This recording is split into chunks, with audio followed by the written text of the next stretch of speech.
একটা কবরের পাশ দিয়ে হেঁটে যাচ্ছে, একটা বাগানের মধ্য দিয়ে হেঁটে যাচ্ছে। হঠাৎ করে নবীজি দাঁড়িয়ে গেলেন। দাঁড়ানোর পরেই বলতেছেন, ইওয়াজ্জাবানি ওমা ইওয়াজ্জাবানি ফি কাবির।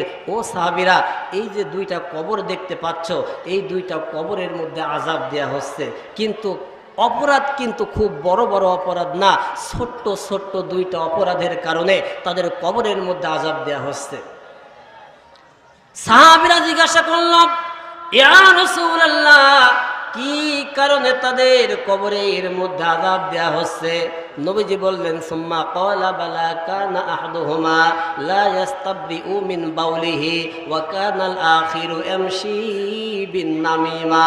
প্রথম কবরের মধ্যে আযাব দেয়া হচ্ছে এই কারণেই যে সুম্মা ক্বালা বালা কানা আহাদুহুমা লা ইস্তাবরিউ মিন বাউলিহি, এই লোকটা যখন পৃথিবীতে ছিল তখন পেশাব করার পরে পানি ব্যবহার করতো না, নাপাক অবস্থাতেই ওই রকম হাঁটাচলা করত, দাঁড়িয়ে দাঁড়িয়ে প্রসাব করত।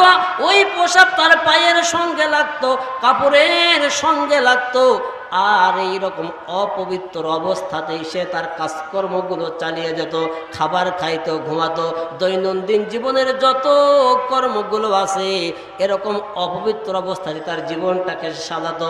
অথচ সে যদি পৃথিবীতে থাকতে মনে করতো আমি প্রসাব করার পরে পানি ব্যবহার করব, দাঁড়িয়ে দাঁড়িয়ে প্রসাব করব না, আমার কাপড় নোংরা করব না, বলেন তো এই কাজটা কঠিন ছিল নাকি?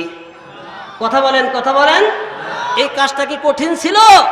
এই কাজটা কঠিন ছিল না, কিন্তু অবহেলা করেছে।